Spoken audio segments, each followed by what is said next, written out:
La suite de cette première vidéo sur la séparation quand elle est subite et subie, c'est évidemment le pourquoi. C'est peut-être attendre que les choses se décantent pour que la personne vous explique réellement ou qu'elle revienne, et ça sera à vous après en travaillant de savoir si vous repartez ensemble ou pas, et puis accepter peut-être de ne jamais comprendre.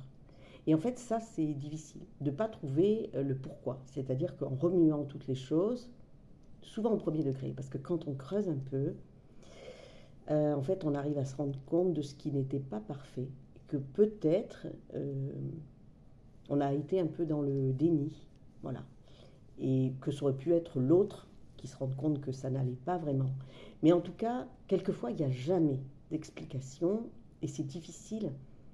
Donc ça veut dire il faut faire un vrai travail, mais on le voit dans la vie quand quelqu'un passe au tribunal et que les familles n'attendent qu'une chose, c'est de savoir pourquoi, comment, etc. Et qu'en fait, ils n'ont jamais les réponses. Ça veut dire que là, pour continuer à avancer, il faut lâcher prise. C'est accepter de ne jamais avoir les explications. C'est peut-être le plus difficile. Et autant la première chose, c'est-à-dire de se faire consoler, accompagner, prendre dans les bras, recevoir beaucoup de soutien, ça peut se faire avec les amis ou la famille. Peut-être la deuxième partie, il faut aller un petit peu mettre davantage les mains dans le cambouis, c'est-à-dire aller chercher au fond de soi peut-être des réponses qu'on n'avait pas vues, pas imaginées, pas soupçonnées.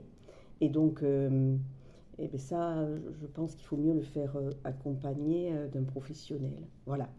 En tout cas, de toute façon, encore une fois, prenez soin de vous, je vous embrasse et à très vite. Au revoir.